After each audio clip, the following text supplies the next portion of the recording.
All right, we got Ert. Welcome to episode 6. Season finale, but you'll get a bonus episode too. Yeah. Because of my violence. Your finger tapping. So what are we talking about today? Okay, so the need for upgrades. Yeah, maybe event technology, pros and cons. Is it worth it? Is it not worth it? What's the best one? I don't know. And poaching stories. Poaching and then COVID. I have a really fun story. I have a fun story for the story time. We have 2 stories for story time for poaching. I know, I'm pretending like I'm you. Twiddling. Because now that I have my nails done, you can hear it. This is not Dolly Parton. Oh, yeah, when she does the little... Yeah, I could do it. All right, so event technology. Are there options? There's so many options. Yeah, so many options. So many options. But let's not just talk about, like, the AV aspect of it. Oh, no, that I wasn't going to. Okay. That's not just AV. We're talking about the facility side of it. Well, we're talking both. Are we? Yeah. What's on my list? What? Event tech is not just... Oh, Lord. Okay. So it depends on the type of event that you're wanting to do. You know, and the facility that you're utilizing. But from a normal planning purposes standpoint, I found 2 really great articles. Both of them, of course, you know, were like... From where? Why do I have to mention? One of them is attendees. The other one is... There's copyrights on the back. Swap card. Okay. Swap card. Well, I know we could have listed them later. Anyway, so swap card gives you a great, 10 steps of how to select the best platform that works for you. And then attendees... Is step 1, know what you need? Sort of. It's step 1 is an all-in-one platform makes your life easier. There you go. So knowing what you need. Answer all the questions right there. Yes. And then make sure you include something that has in-app registration and check-in that works on-site and online audiences. A customizable platform. Not Zoom. Prioritize a robust mobile app for on-the-go attendees, which I think is going to be very important this coming year. Number 5 is a seamless streaming delivers content to those at home, which is not Zoom. I don't know about seamless streaming on Zoom. I mean... Crickets. Yeah. Pause for effect. I've seen the streaming from Zoom, from videographers. Yeah, it can work, but there's no... Facebook Live streaming. Yeah, but there's no two-way. You want the two-way. That's the whole point of it. Yeah. I mean, I guess if you're just streaming, then you don't, but anyway. Engagement features are non-negotiable if you want to boost attendee experience. I agree with that 100%. In person and virtual. Mm-hmm. We've seen that happen. I was thinking maybe we should send this list to MPI. Online and on-site support provide the VIP experience. A data-driven platform boosts your event ROI. Interactive learning tools. We drop it off at the president's office. We should, right? Interactive learning tools boost the educational experience and make your community live into the future. Live, dear Lord, Sarah Reed. This is great. I briefly skimmed through it. I think it's a great tool to use, like if you're struggling with where to begin. But those are very important. And then one of the other things that they said in regard to the technology aspect of it specifically, from the facility end, consider the adaptation of technology that will allow you to easily navigate through the event platforms without having to adopt new technology in the following year. Yeah. It needs to be the money. Yeah, it needs to be an investment. It does. Well, you need to spend the money because it's huge now. And you're not the hybrid, virtual, hub and spoke, everything you want to call it. Nobody knows what hybrid truly is anymore. What's the other one? Digital event? Yeah. Virtual experience. The all-encompassing online in-person experience. It's not going away. It's definitely not going away. No, it's not. But I feel like people also need to question the event, Is this event going to be able to translate into a virtual event? Is there a point? Yes, the large-scale conferences, obviously, but, a little one-day event, hour-long, 2-hour-long event, why? Does it need to be? Does it need to be online, or can you save the money? Yeah, for that circumstance, I would think maybe a recording and offering an on-demand version when it's done. Yeah. Would be better versus trying to depending on the facility and what you're having to do and what they can support, because you're going to have to. I know, I'm bouncing my leg. I had too much caffeine. You're like all over the place. I'm not all over the place. I'm focused today. You're not. Hyper focused. Hyper focused. ADHD. My kid's not here. I'm used to being on edge when my kid's around and he's not here. Yeah, so I know. Like You're trying like... to figure out how to calm down. Give me one of those little squishy balls. I need one of those. Oh, you need one? Here. Give me one of those. I'll take one of those instead of pounding my leg around. Down. Dear Lord. Sorry. It's not that kind of episode. I mean, we're lifting things up. Yeah, so what can facilities do to help well, I think clients? Like, what can they offer? Can you upgrade a facility to be able to utilize these platforms without the client having to spend so much extra money to go through a videographer, which would just make sense to me if the facility isn't already equipped for it. Well, if they're not, and going through a videographer is probably your only option, but the problem, I think eventually videographers are going to somewhat become obsolete, because a lot of these places are going to be able to do a lot more in-house. You're going to still have videographers that are going to do the whole production. Mm-hmm. They're going to be able to take control and do the whole, run the PowerPoint for you, do the video, and basically be your true... Yeah, but that's the thing. If you don't enjoy doing it, outsource it. Well, yeah. Or there may be facilities that don't have enough staff to be able to do it in-house, so they have to outsource it. Yeah.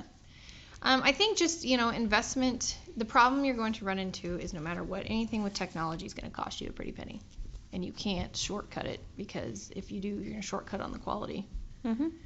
So you have to spend the money. I mean, we're realizing that now. I mean, a simple camera to do a Zoom in a room is, $5,000, $4,500. Like, are you dying? You are dying. What is happening today? You shouldn't have worn all black. That's your problem. I almost wore all black today. I didn't wear black. I wore tie-dye. It's all black, Linda. It's tie-dye. It's all black. My shoes are blue. I need you to do better. Did you just roll out of bed and get here? I washed my hair last night, and I didn't curl it or put product in it. I brushed it. That's brushing it. This is brushing it. I really made it frizzy and poofy. Yeah, we're gonna need pictures of this. We already got some. But yes, I agree. Facilities should start looking into doing some level of upgrades. I mean, if you haven't upgraded your facility in a long time, you should be doing it anyway at this point. Now's the time to do it. But the problem you're going to run into, a lot of places have been closed. They don't have revenue to be able to do that. Yeah. Well, and then do you up your pricing for having all this extra equipment to offset the cost of it if a client's going to use it? Well, absolutely. But that's mostly revenue-based facilities. If you're not revenue-based, there's restrictions on what you can and can't do. But what if you're both? All right. Any other questions you have on event technology? Yeah, I'm sure. I don't know of any best platforms, and I'm not going to promote anybody. Yeah, I don't know why we even use those. We need to get some with like the... So... I just did it. Why would you not think yours did it? That's why I took mine off. Do you want me to glue some felt down on those? No. Yeah, right there. Put a little piece of felt down, That's like I did fine. the umbrella bins. That's fine. So I'm not going to promote any platform because I haven't met one that does everything. Okay. Well, one of the conferences that I attended utilized, is it Bizaboo? Bizaboo, yep. It's a event website. And they do host conferences and things like that. And they used an app, just like a Bizaboo app that I guess they created. Mm-hmm. That was actually pretty neat. It was pretty easy to navigate around. It was very easy to function. I can't words. I can't work today. But also the conference, it was well done, well executed, and the platform was easy to search and find things and sign up for your classes or classes, whatever. The different speakers and the breakouts and things. I can't words today. It's cool. I can't. Like, we're running words together. To your meetings, yes. Sign up for the meetings. Meetings. Make your schedule. Yeah. Yeah, well, when I attended that Event Tech Live conference, I had the same experience. However, it was just an online virtual experience. It had no hybrid, interface with it, which is what I've been wanting to see, but there's still so many people that aren't willing to do in person just yet. Yeah. So, I don't know, I think there's a lot of options, but I think those 10 steps to figuring out what works best for you and how to do it and what to do it, I think that's actually probably the best list of things I've seen for people to utilize to try and build their conference if they're going to do anything that has a virtual component.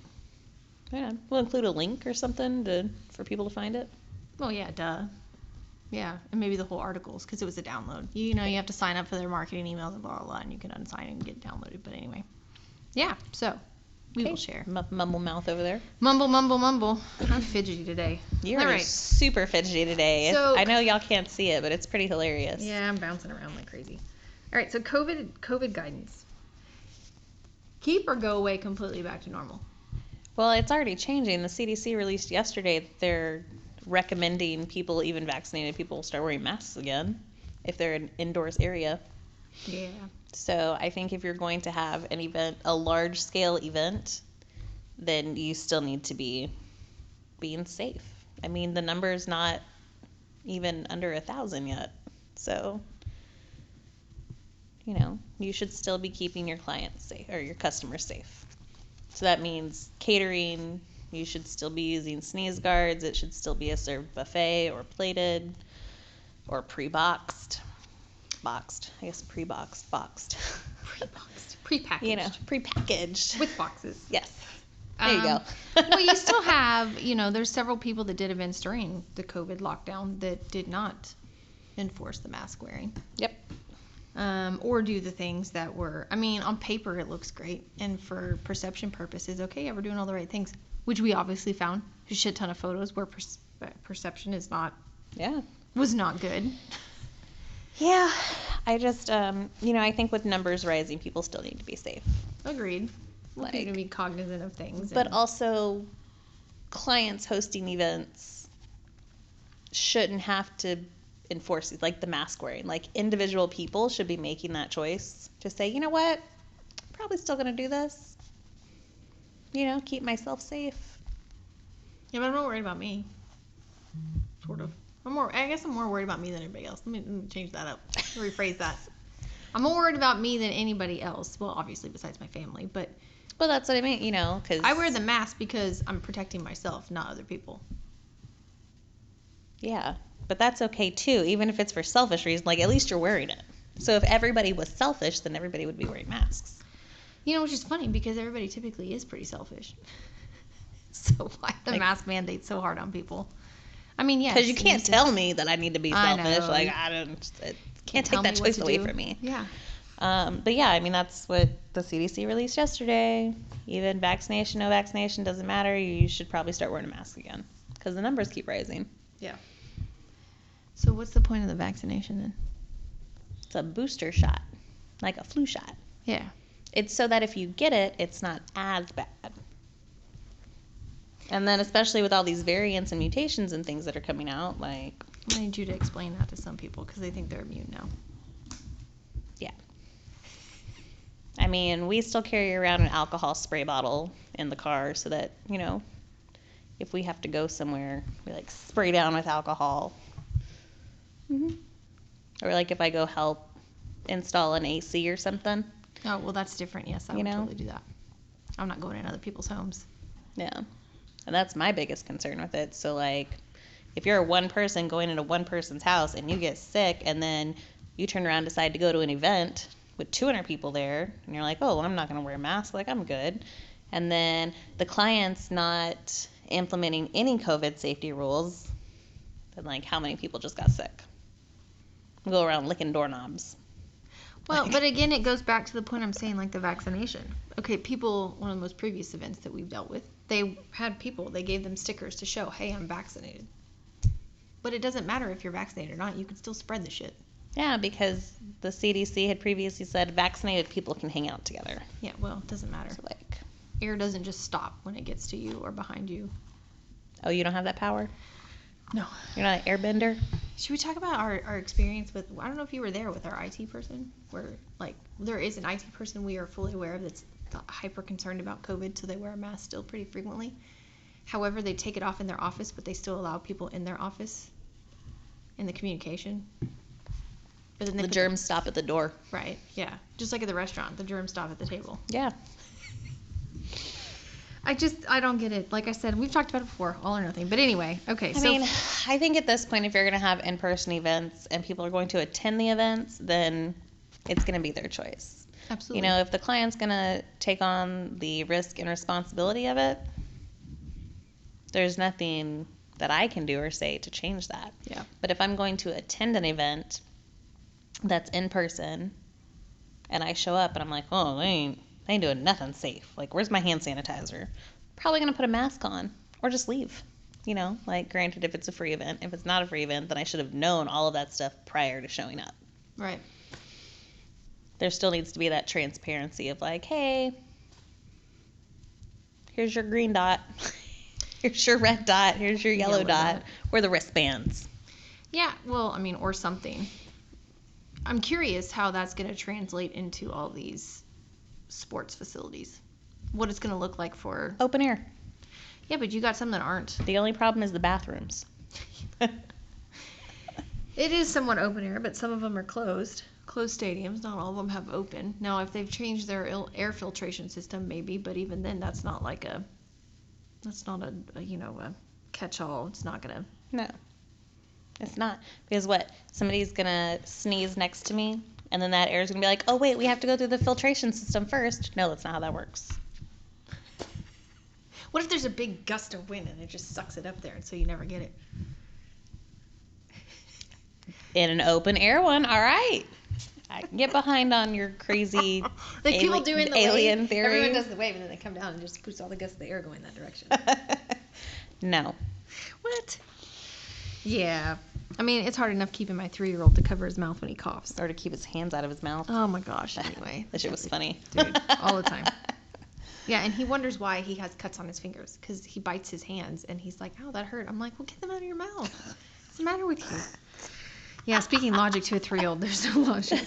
All right, so COVID guidance, your choice. Yay, nay, whatever you want to do. I mean, yeah, it's in the end, it's always that. It's always their choice. I mean, you know, the caterers can implement their own and say, this is what we're doing. You have these 3 options. Right. Prepackaged, plated, or served buffet. And all of it's going to cost more because all of it requires more staffing. Well, or more items, you yes. know, like boxes. And cost of food has gone up, so oh yeah, everything is going to be more expensive now. All right, so we should talk story time. Story time. Story time. Do you want to talk our campfire breakfast story first? Sure. And then I'll tell you my other story. All right, so we went to breakfast. Yeah, that's it. That's it was a work breakfast. It was a work breakfast. Yeah, so let's talk first poaching. Okay. Poaching. So we've tried a couple of times poaching. Yeah, but like, how hard have we tried? We haven't tried hard. We've goofed around with it a little bit. Yeah. We went to brunch. It was brunch. It was so not brunch. Breakfast. That was 8:30 in the morning. It is not fucking brunch. No, take your brunch and shove it up your ass. We're not talking brunch. It was breakfast. Okay, fine. Ain't nothing about that was brunch. You didn't even order chicken and waffles, so it's not brunch. There were no mimosas. There were no mimosas. There was no alcohol to be had, so it's not brunch. And it's not fucking Sunday. All right. So we went to a restaurant, had a work conversation. We did. A brief work conversation. It was a work lunch. It was a work lunch. Breakfast. Whatever the fuck. Why am I listening to you? Yeah, you're still trying to mold breakfast. And our waitress was awesome. She was fantastic. And we tried to poach her. She was funny. Great personality. She was funny. I mean, we were her only table, but she was working hard. She was. We even asked her if she wanted to sit down and have a cup of coffee with us. And then when she brought you your food, that was my favorite. Damn, Linda, you gonna eat all that? She's like, Linda, you can do it. Yes. That shit was awesome. Oh, that was funny, yes. Anyway, so, like, how hard do you poach? Do you poach hard? Do we poach hard? We left her a card, a business card, a number, and told her if she's looking for some extra work to give us a call, because she is a grad student. Yes. Yeah. I doubt we've heard anything. Yeah. So. We'll have to go back. We will. We'll follow up. Fuck. You want to catch her name? You remember her name? Dear Lord, that's terrible. She was the redhead? She was the redhead. Yeah. Yeah, no, but, like, poaching... do you cross an ethical line, a moral line of any sort, or do you just say, well, this person is better, I want them for my company? Yeah. But what if it's not necessarily a better opportunity, it's just a better personality fit? What if you're going to really offer them a better financial situation, but you just know personality-wise, they are going to fit better with you. Well, I feel like that's on them then, because if they do come in, they do talk to you and stuff, and they do an impromptu interview, I mean, all of that's going to be disclosed. So it would essentially be on them. It would be their choice. Yeah. I mean, best we had to offer is you really don't have to drive that far. But, well, someone lives over here. They can just come pick you up on the way in. Yeah. Just drive with us. Ride the bus. That's fine. Yeah. So I don't... You won't get monetary tips, but you'll get lots of life tips if you come work here. What is that?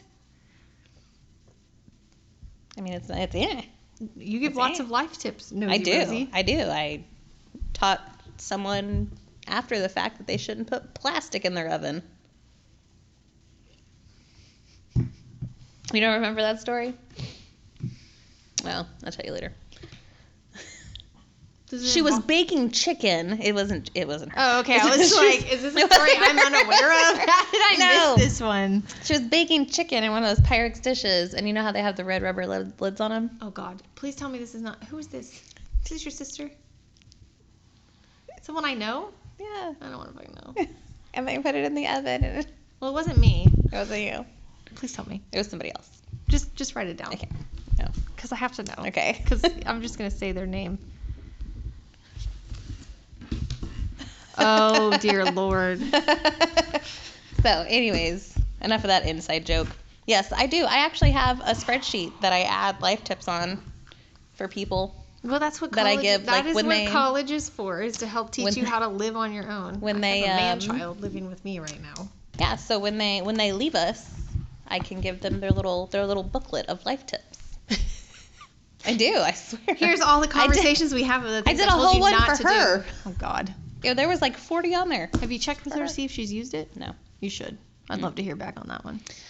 So, poor thing. She's so sweet and so smart, but yeah, so that's really funny. I don't really feel like there's an ethical dilemma in poaching, but I feel like it's all the way you do it. Sure. It's that whole, you can't recruit football players in a certain manner, so like you can't poach. Like give them money, send them to strip clubs, buy them houses and cars. Like what are we doing here? Yeah, exactly. So I feel like there's it's not blue chips all over again. There's a line. There's a line for it. There's a line. Now they just hide it better. But I mean, I was poached. See, the thing but it wasn't like a hard one because I was like super not happy. Well, yeah, so but it wasn't like really that hard. I still had to convince you that coming to this side of the industry was worth it. Yeah. Well, because it's a lot of sitting. Only if you allow yourself to do that much sitting. It's a lot of sitting. It's really not. It's a lot. Have you looked at the calendar? It's not going to be a lot of sitting. Yeah. It's fine. And you don't sit that long. I know, because I gotta like. Because it's funny too, because for someone who complains about a lot of sitting, you sure didn't want a standing desk. No, I did not want a standing desk. Because I can stand at the desk I already have. Well, I don't even want to know. It's fine. Was your keyboard like float in the air? Yeah. Fucking A. Oh, because usually I get bored when I'm sitting, like if I'm doing a class, so I can stand up. I don't need my keyboard for that. Yeah, but you're a multitasker, so how do you do your class? Do you not multitask while you're in class? Occasionally. Yeah. I figured today you would. I did. And then it was super interactive, and I was like, y'all are interesting. So, yeah, poaching, not a problem. You've done it. I did it once. You tried to poach Pretty Boy from Dutch Brothers. Dude, that kid was cute. I still go back and I'm like, oh man. You should ask. You should ask what his name is. I don't know. I got to go back to the exact date and figure it out, which means I got to talk to, little Ruth Ann, figure out what day it was, because I don't remember today from yesterday. She could tell me exactly the day. Yeah, and I could ask. He was so cute. He had the cutest smile. But the problem is if he comes here, I'm just going to be like looking at him and not working and being like, this is weird. I'm like 20 years older than you. This is weird. Listen, he probably does not have mommy problems. Probably would not be an issue. Yeah. Yeah. I mean, an issue for you. HR on speed dial. Yeah. I like him more manly with red beards and no tattoos, sadly. I need my husband to get a tattoo. Hey, we don't talk about that anymore. I know. Okay, so moving on to staffing shortages. So I say it's a fun story. I thought it was an interesting story and actually probably very smart on their part. So I had a friend who went to San Antonio with their child last week. And the child and a grandparent went to Six Flags Fiesta, Texas. When they bought their tickets, they were 50% off. Not really knowing why. Water park was closed. I don't know if they went on a day that the park was closed or not. But so when I talked to the child, about her, time, did she have fun and whatnot? She did, but when I asked her about some of the rides, because, I've been there a few times. Yes, being from San Antonio. Yes. Now, granted, it's changed even since I've last been there. But I asked her about it, and she said she couldn't ride some of them because they weren't open. I was like, oh. I was like, well, that's unfortunate. She said, well, yeah, half the park was closed. And I said, well, was half the park under maintenance? They didn't have enough staff to staff the entire park, so they were only opening half the park at certain times of the day. And so they couldn't go to the other half of the park. And the water park, I think, is only open like once or twice a week now.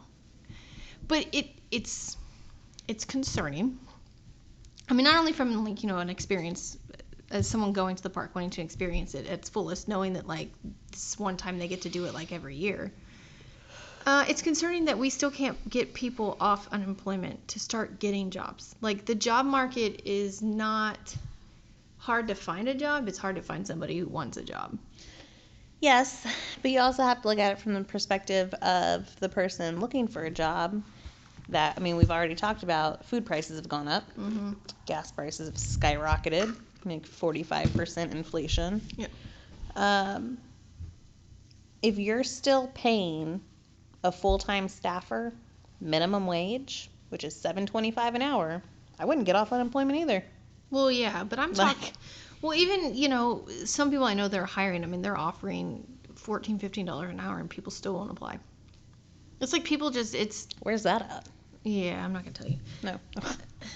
Well, not for me. According to you, if I continue to give you pizza and coffee, you'll never leave. So.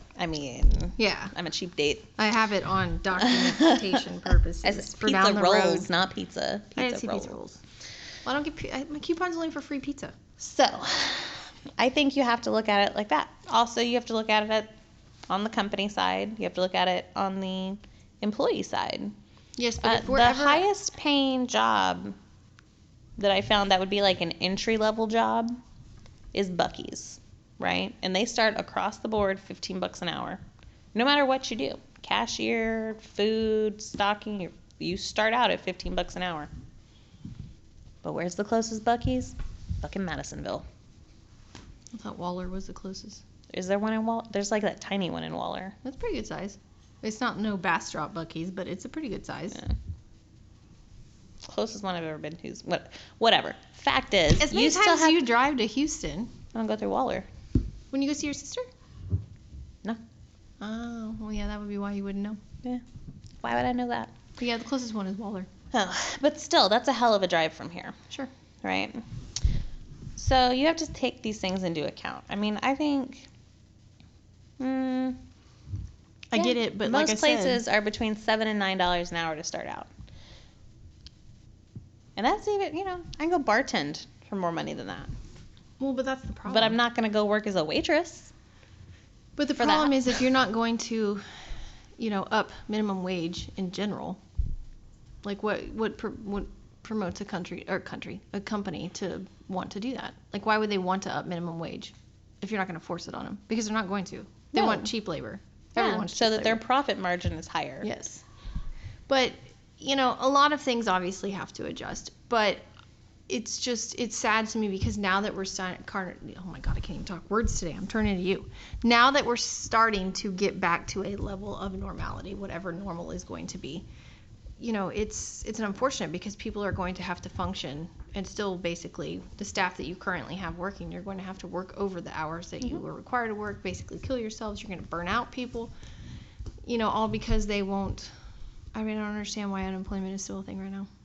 Well, you have unemployment. Right. You have the rental assistance programs. And I know this because I have a renter who's still 2 months behind on her rent. hasn't lost her job, still working, but is 2 months behind on rent. Still can't evict her. So you have people that are applying for rental assistance that you can get it backdated. Is that part of COVID? Because of COVID, backdated, and they've extended it, right, all the way back to when it first started till I didn't see an end date on the form. So you have rental assistance, you have a huge jump in SNAP benefits, food stamps, for the people that are on unemployment, that are getting thousands of dollars per kid. I'm going to attest to this. Thousands of dollars per kid. Yeah. You pay any of this shit back? No. No, you don't. Where does it? That's what I don't understand. Like, they just go tear down some trees, build some money, or change some dots on an algorithm for a computer-based, like, currency, like... Yeah, Bitcoin. Cryptocurrency. I just don't understand it. So you have a lot of assistance programs right now that are allowing people to not. Yes. Well, there's no incentive to go back to work. Yeah. They're able to make a living by not doing shit. More yes. than what you would make working full-time. Because if you work a full-time job at $7.25 an hour after taxes, you're making like $300-400 a week. So come 2 weeks. So That's come it. to America and come live the American dream. Yeah. Yeah, don't go to another country who we consider like a second world country where you get like 9 weeks off paternity and maternity leave, or free universalized health care, or universalized free college. education. Yeah, let's not do any of that. Let's don't do that. Oh, you have food allergies? Yeah, here's some vouchers for it. Nut free. Yeah, no. Let's not do any of that. No. What is that? Socialism? Like, oh no, we can't do that. That's bad for the economy. No, that's how you make people happy. Like, you happy people. Not a socialist. My apologies. I opened Pandora's box. I'm sorry. Not a socialist. Not a communist. Anything of the sort. I'm just saying, like, if we look at these other countries. She's strong in her opinions, folks. If you look at these other countries, their people are actually happy. Well, yeah. They're happy. People get like 2 hours for lunch break in Italy, and they drink wine during lunch. No, it's a siesta, and it's 4 hours. Okay, or that. It's not frowned upon. No, everything shuts down. Everybody goes to the beach. Everybody be happy. Yeah, because they prioritize people's health and mental health, and we don't. And Americans, we don't. We work, death, and taxes. It's the only thing that's guaranteed. And if you don't pay taxes, guess what? Probably going to die sooner. Because the stress is going to kill you. I don't know. There's some people who feel fine not paying anything. And yeah, those are billionaires, and they can afford to not be stressed, right? Yeah. So, the political turn that our episode took, good job, Sarah. I was just saying. Unemployment. How do we go from staffing and poaching to socialism? Because you take it there. I was just talking about the job market. Whatever. It needs to go there. You can have your political rant on our next podcast, on our bonus episode. Because you're going to have one. I already know it. I'm going to do some research just so I can hopefully deflect and not feel all the negative energy coming in my direction. Oh, it's fine. I'll get you a tiger's eye. It'll be fine. Okay. So, yes, job market is an issue. Hiring people is an issue. Or even trying to convince someone to pay someone what they're worth is still an issue. Mm-hmm. Yeah, but you can't cut the assistance because there's like somebody out there that actually needs it. Absolutely. You just have a ton of people abusing the system because they don't want to work. No. When did we become such a lazy nation? Always has been. We just haven't seen it till now. Yeah. Everybody's always looking for the quick, easy buck and the easy way out. Basically. Cool. Yeah. I don't know. Yeah. So anyway, okay. So to wrap up our episode in your political rant. You started it. I need people to get jobs again. I need people to get back in the job market. Start living the American dream. Make our country better. Just kidding. Just kidding. Yeah, we're not going to start on the political rant again. Thank you for joining us. I'm not going to apologize for my political rant because it's warranted. I'm going to apologize if you were bored to tears on this episode, though. Yeah. That's on you. You led this. I did lead this. Sort of. I'm half here. Our bonus episode will be way more fun. Yeah, so tune in next time for our bonus episode and our true season finale, our bonus episode. Yeah. Coming at We're going to end it on a strong, heavy note. Good Lord. All right. Love you. Bye. Bye.